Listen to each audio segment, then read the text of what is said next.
Hello दोस्तों, मैं हूं आपका होस्ट और दोस्त अभिनव जैन। आपका स्वागत करता हूं अपने यूट्यूब चैनल ट्रू इंजीनियर्स पर, जहां पर मैं आपके लिए इंजीनियरिंग और डिप्लोमा के विभिन्न पाठ्यक्रमों के विभिन्न सब्जेक्ट्स की वीडियोस लेके आता हूं। मेरे कुछ व्यूअर्स ने रिक्वेस्ट की थी कि स्पेस टाइम और स्पेस वेलोसिटी पे वीडियो बनाने की, तो उसी को ध्यान में रखते हुए आज मैं आपके लिए स्पेस टाइम और स्पेस वेलोसिटी पे वीडियो लेके आया हूँ। वीडियो शुरू करने से पहले रिक्वेस्ट करता हूं कि आप अगर मेरे YouTube चैनल पर नए हैं तो चैनल को सब्सक्राइब जरूर करें और बेल आइकन जरूर दबाएं, जिससे आने वाले सभी वीडियोस की नोटिफिकेशन आपको मिलती रहे। साथ ही साथ वीडियो पसंद आए तो लाइक करें, कमेंट करें, शेयर करें, जिससे आपके दोस्त वगैरह भी इससे बेनिफिटेड हो। तो चलिए शुरू करते हैं आज की video, space time and space velocity. Space time is the time necessary to process one volume of reactor feed, कि एक वॉल्यूम ऑफ रिएक्टर फीड को प्रोसेस करने में कितना समय लग रहा है वो स्पेस टाइम कहलाता है। दूसरे शब्दों में कि जो रिएक्टर का पूरा वॉल्यूम होता है उतनी फीड को रिएक्टर में जाने में या रिएक्टर से बाहर आने में जो समय लगता है उसे भी स्पेस टाइम कहते हैं। दोबारा समझ लीजिए, one volume of reactor feed को प्रोसेस करने में जितना समय लगता है या फीड को ट्रीट करने में जितना समय लगता है उसे स्पेस टाइम कहते हैं। इसको ऐसे भी कह सकते हैं कि time it takes for the amount of feed that takes up the entire volume of the reactor to either completely enter और कंप्लीटली एग्जिट द रिएक्टर, यानी कि रिएक्टर से के अंदर जाने में और रिएक्टर के बाहर आने में एक वॉल्यूम, रिएक्टर के जितने वॉल्यूम की फीड को जितना समय लगता है उसे स्पेस टाइम कहते हैं। स्पेस टाइम को हम टाउ से रिप्रेजेंट करते हैं और इसका फॉर्मूला होता है वॉल्यूम, यानी कि reactor volume divide by volumetric feed flow rate. Tau is equals to V by V naught. V is the reactor volume and V naught is the volumetric flow rate. इसके बाद आता है space velocity. Space velocity space time का reverse होता है, reciprocal होता है। क्या होता है कि यूनिक टाइम में या गिवन टाइम में रिएक्टर कितने रिएक्टर वॉल्यूम फीड को ट्रीट या प्रोसेस किया जाता है उसे स्पेस वेलोसिटी कहते हैं। स्पेस टाइम होता है हमारा कि फीड को प्रोसेस करने में कितना टाइम लग रहा है, वो स्पेस टाइम है। और स्पेस वेलोसिटी होता है कि गिवन टाइम में कितने रिएक्टर वॉल्यूम फीड को प्रोसेस किया जा सकता है, दैट इज स्पेस वेलोसिटी। यानी कि ये दोनों एक दूसरे के रेसिप्रोकल होते हैं। स्पेस वेलोसिटी को एस से डिनोट करते हैं और इसका फॉर्मूला होता है हम वी नॉट बाय वी, यानी कि volumetric flow rate divide bye reactor volume. उम्मीद करता हूं ये दोनों चीज आपको समझ में आई होंगी। रिलेशन देख लेते हैं।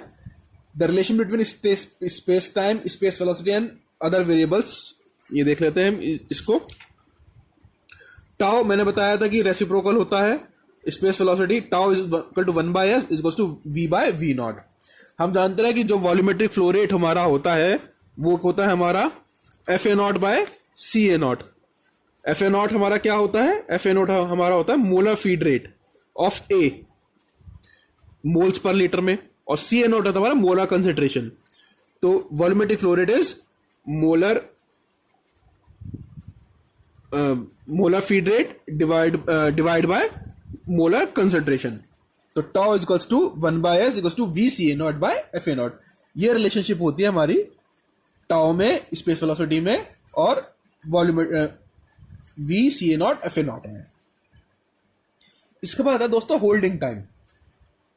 होल्डिंग टाइम या मीन रेसिडेंस टाइम, दोनों एक ही चीज होती हैं। ये वो टाइम होता है कि जो फ्लोइंग मटेरियल है रिएक्टर में वो कितना टाइम हमारा रिएक्टर में गुजार रहा है। ये एवरेज टाइम है कि एवरेज की जो भी हमारा फ्लोइंग मटेरियल है रिएक्टर में, जो मटेरियल है वो ऑन एन एवरेज कितना समय रिएक्टर में गुजार रहा है। इसको टी बार से रिप्रेजेंट करते हैं।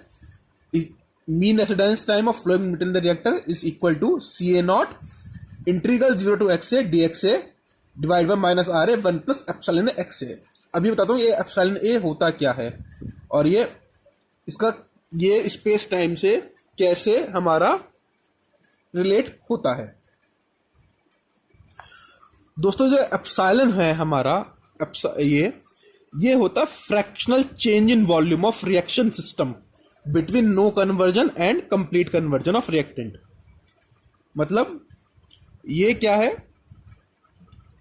कि जो रिएक्शन सिस्टम के टोटल मोल्स में चेंज हो रहा है कंप्लीट कन्वर्जन पर, divide by total numbers of reactant feed to reactor, उनका रेशियो होता है।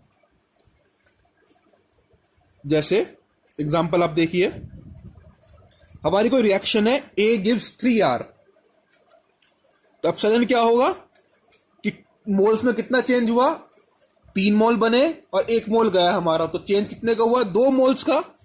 और कितने मोल्स हमने फीड कर दिए रिएक्टर को, 1 मोल, तो एप्सिलॉन हमारा होगा 2/1 दैट इज 2। जब कांस्टेंट डेंसिटी सिस्टम होगा तो उसमें हमारा एप्सिलॉन 0 होता है, उस समय में हमारा स्पेस टाइम होल्डिंग टाइम के बराबर हो जाएगा। क्या हो जाएगा, हमारा स्पेस टाइम होल्डिंग टाइम के बराबर हो जाएगा। लेकिन जब चेंजिंग डेंसिटी सिस्टम होगा यानी कि वेरिएबल वॉल्यूम सिस्टम होगा तो हमारा एप्सिलॉन 0 नहीं होता। उस समय में हमारा जो स्पेस टाइम है वो होल्डिंग टाइम या मीन रेसिडेंस टाइम के इक्वल नहीं होता है। जो हमने सीखा मैं उसको एक बार दोबारा से रिपीट कर दे रहा हूं। एक बार स्पेस टाइम हमारा कि एक रिएक्टर वॉल्यूम फीड को प्रोसेस करने में जो समय लगता है वो हमारा स्पेस टाइम कहलाता है।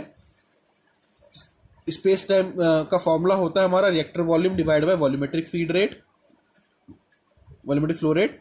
स्पेस वेलोसिटी स्पेस टाइम का रिवर्स होता है। ये होता है हमारा कि गिवन टाइम में, यूनिक टाइम में कितने रिएक्टर वॉल्यूम को हम प्रोसेस कर सकते हैं। इसका एग्जांपल देख लीजिए कि अगर कह रहा हूं कि स्पेस वेलोसिटी हमारी 3R इनवर्स है, इसका यूनिट क्या होगा, 1 अपॉन टाइम है, तो टाइम इनवर्स 3R इनवर्स है, तो इसका मतलब ये होगा कि 1 घंटे में 3 रिएक्टर वॉल्यूम फीड को प्रोसेस कर रहे हैं।